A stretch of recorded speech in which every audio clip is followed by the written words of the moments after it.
Good morning, welcome to Vegas. Welcome back to American Truck Simulator. This is David Steele. Today's video is a comparison of two of the Cummins X series engines found in the Steele Productions Engine Pack.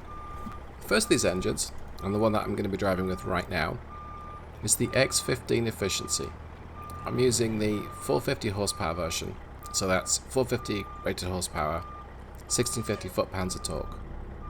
I'm using an Eaton integrated powertrain transmission. That's a 10-speed, 2.85 final drive, and 0.8 on top gear. This is a gearbox that's designed to give great cruising. By great cruising, about 1,050 RPM at 55 in top gear. Now that number is important because this engine produces peak torque from 1,000 RPM upwards. So it's designed to cruise at 1,000 RPM. Great. So cruising along at 55 in top gear is a nice efficient speed. It's not breaking any speed limits in California. That's good. Now Nevada and Arizona have higher speed limits. Okay. It has long legs. It'll run faster if I need it to. And indeed, we likely will see myself trying to cruise at 65. This trip is just short. It's about 110, 115 miles.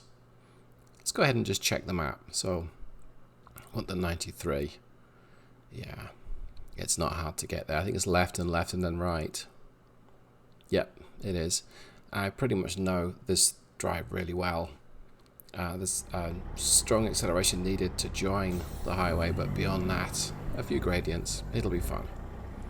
Not the ideal condition for an efficiency run, but that's part of the point why we're doing this today. And the other part is just to see the real world performance of what are very much mid-range engines. 450 horsepower, give or take, 1650 foot-pounds of torque, give or take. These are not heavy haul engines. This is not a heavy haul cargo.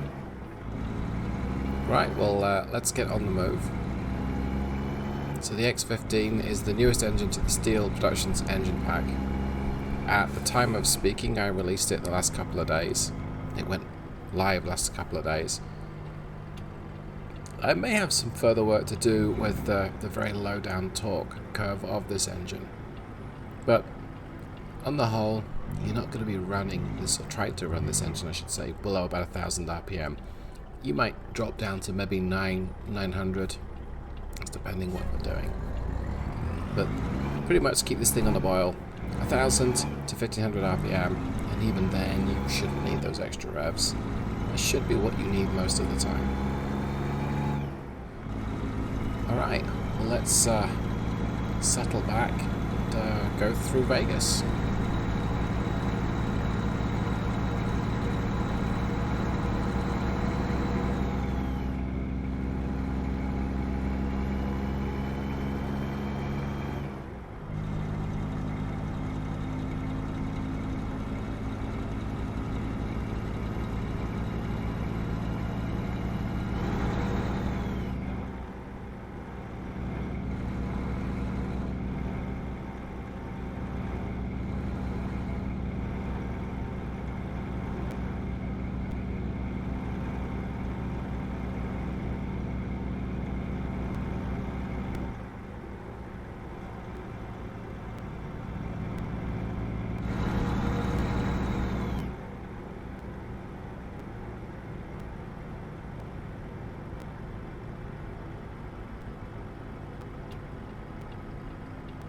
Okay, we're almost at the highway now.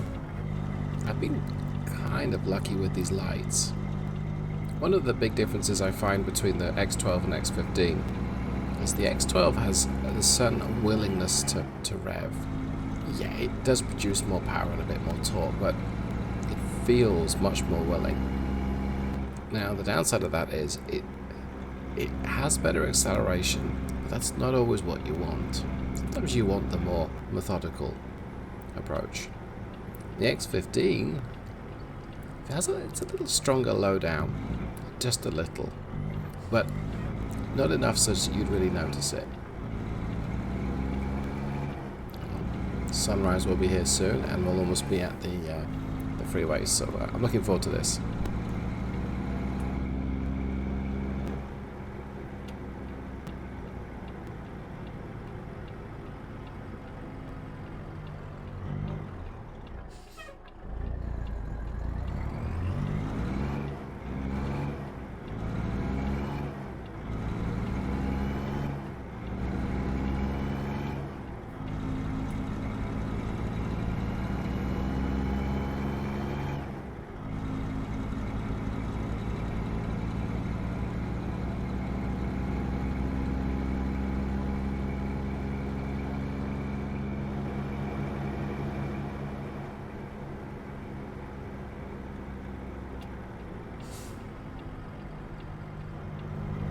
Okay, we're almost at the highway. I'm going to go ahead and get split up the screen a little bit here.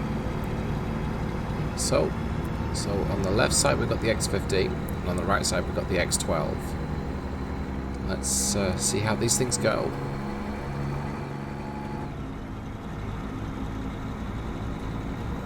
Gonna have some fun with the sound levels on this video. And as near as I can get it, looks like the X12 has already taken a small advantage, and this is not the most scientific of tests, because traffic and roads and just driver errors between the two. The X12 feels more eager to accelerate up that gradient. It's not necessarily much quicker, but if you look at the display, it's eked out a very small difference. I guess with better timing and a bit more of control over what we're doing here, you can see a bigger difference. But I have to say, yeah, it's maybe a truck length ahead, if that. Not that much of a difference, really. The weird thing is that the X12 feels that much quicker, even in the wet. It's just simply not. Now, this is something that I should explain.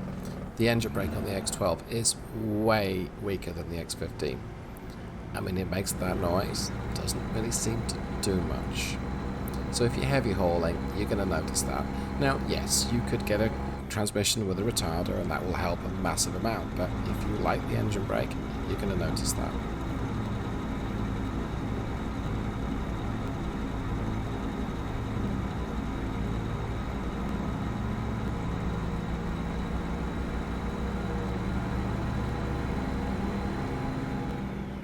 And of course, both trucks will still accelerate pretty quickly down this hill. But I don't change gravity, just the power that they produce.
But what's really scary is just how well suited, how well matched these two engines are.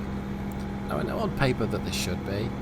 Yes, one produces a shade more power and a little bit more torque, but it doesn't make that much of a difference.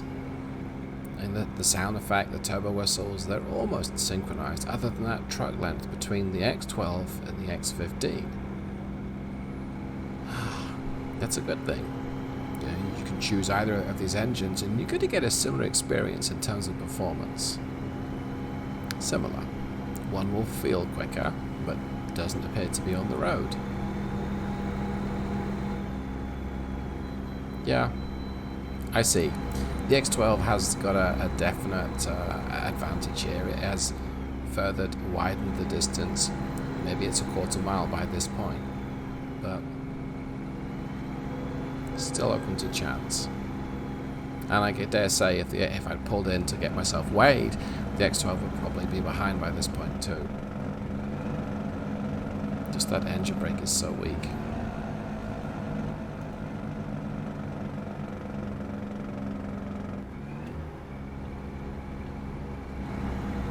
Well, we're almost at the end of this particular journey. That's a fairly quick way to spend 10 minutes. Doesn't make any sense to say that out loud, but I know what I mean. And yet again, the fact that these two trucks are very close to each other. Now the stoplights, the traffic lights will make a difference in the next couple of miles. But I think driven very similar way, these trucks perform very similarly. And by similar way, I mean the same pedal position. As you'd expect, they just feel different.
So I ran the numbers, and the X12 got 7.1 miles per gallon.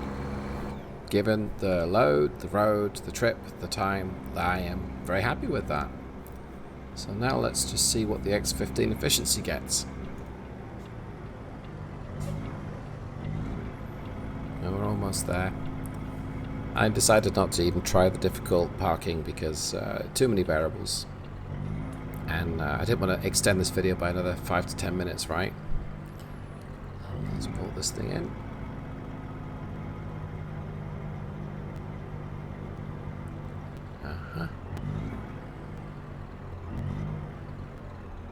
Alright. What have we got?